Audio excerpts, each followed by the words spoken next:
Here at Travelcaster, we're all about taking you to great destinations and helping you to plan a special journey. But if time is tight, you may want something a little more compact. This is the Travelcaster City Pod.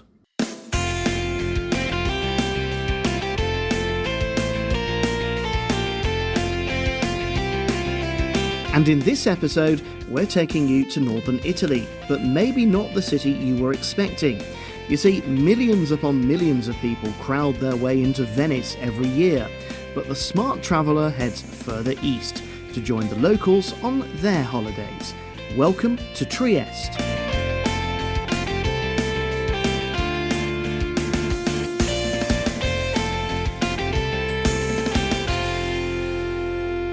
This small corner of the Italian coastline has been fought over for years because of its access to the sea.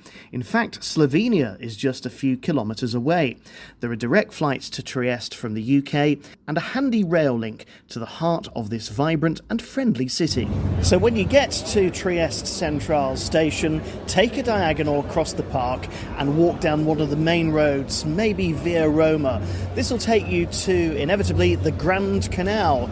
Not to be confused with its much grander cousin in Venice, this cute little inlet has lots of bars and restaurants around it for you to get your bearings and get started.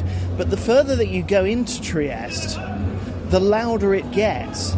In fact, every street, every piazza, every open area seems to have a bit of a party vibe.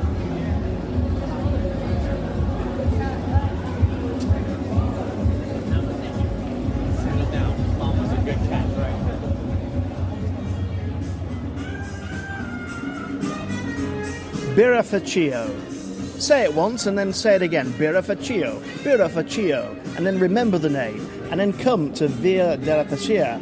It's one of the side streets in Trieste that houses this wonderful little microbrewery. All kinds of locally brewed goodies are on offer: a triple, a pils, IPA, a saison, even a stout and an amber ale. If you like your microbrews and your microbrews, you'll like Birrafaccio. Also, it's just across the road from the legal laundry that also sells cannabis products. It's that kind of a street, really.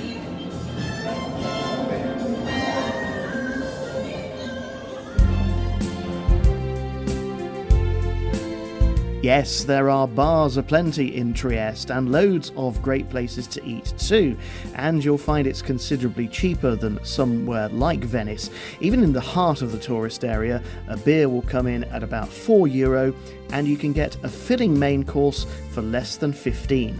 The cuisine here is unlike any other you'll taste in Italy, influenced by its Habsburg past. You're just as likely to be enjoying a Slovenian stew or a German schnitzel, as well as an array of fresh seafood, and there's no shortage of history either.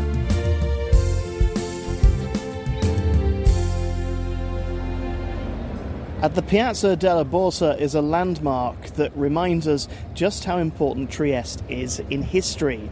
The building in front of me is today the Chamber of Commerce, but for many years it was the stock exchange, signifying just how critical this place was for trade. The massive port was one of the biggest in this part of Europe, and its strategic location made it a key place for many people over the centuries.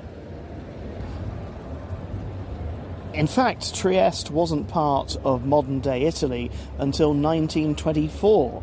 Up until that point, for around about a century, it had been ruled by the Austro-Hungarian Empire. And actually, once you've stopped staring at the Borsa, do a 360 and you'll see a sign proclaiming "Welcome to the free territory of Trieste. USA and UK come back," it says. A reminder that this place was once fiercely independent of the rest of Italy and much of Europe. This is Travelcaster, the travel pod that takes you there. Today we're in Trieste in Italy, and if you'd like some more inspiration of how to get here and what to do when you arrive, head to travelcaster.blog. And don't forget to subscribe to this podcast on your favourite platform.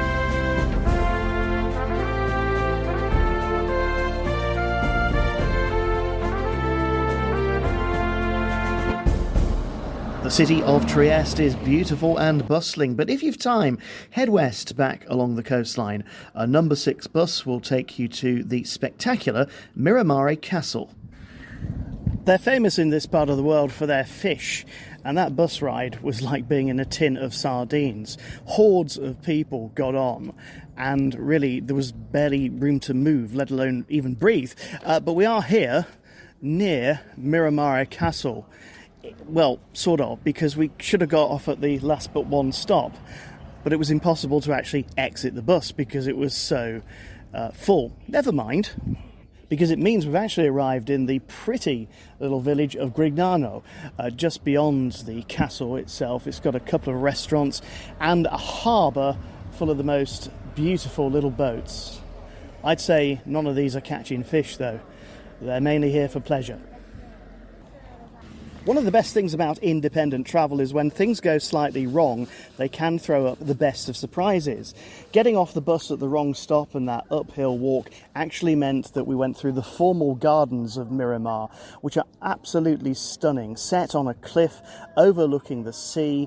They are set out in a very formal style. Loads of people taking selfies, want to do lovers as well. Now, Miramar Castle and its park were built by order of Ferdinand Maximilian of the House of Habsburg-Lorraine. He would later go on to become the chief of the Imperial Navy.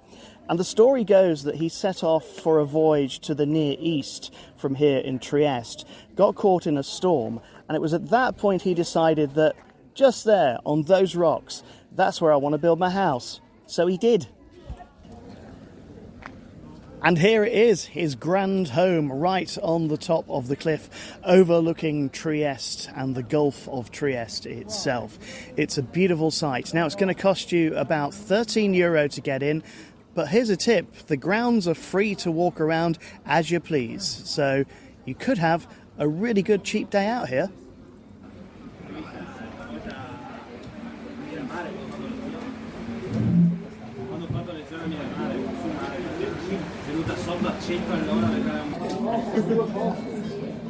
On wet days like today, the mood is what you make it. At Grignano Harbour, the Principe de Metternich restaurant welcomes everybody. It's a fairly informal place overlooking the harbour itself, and there's a real mix of customers.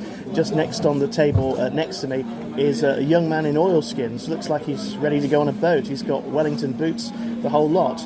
His friend has got a waterproof jacket, but he's wearing jeans. He really ought to dress for the day. And then there are the sodden tourists coming down from Miramare Castle for a snack or perhaps a spot of lunch. Either way, it's a genial spot, and it's another Travelcaster recommendation. And it's another hidden place that you won't necessarily find on the tourist maps. Well, in the past, trade in Trieste may have been all about the goods, but today it's about the people. Behind me in the harbour is an enormous cruise ship. I can't even begin to start counting the number of cabins on board, but there must be a couple of thousand people on board this huge ship. And of course, it's an important part of Trieste's tourist industry to have visitors coming in this way.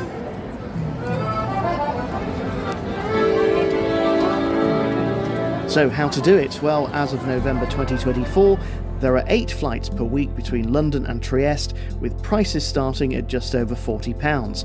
That'll be for hand luggage only, of course. During the summer season, you'll find a handful of flights going from regional airports too. Flying time is around 2 hours. Alternatively, you can get here by train. Take the Eurostar to Paris, continue south to Nice, stop off in Turin or Bologna, and then get to Trieste on day 3. If you're feeling adventurous, you can move on from here to Slovenia with its beautiful capital Ljubljana, or perhaps head north on the picturesque line through Udine and into southern Austria. For more ideas of how to get about this region, check out Travelcaster Season 1, the Eurail Adventure. Head to travelcaster.blog for the whole story, subscribe wherever you're listening, and join us again soon for more Travelcaster, the travel pod that takes you there.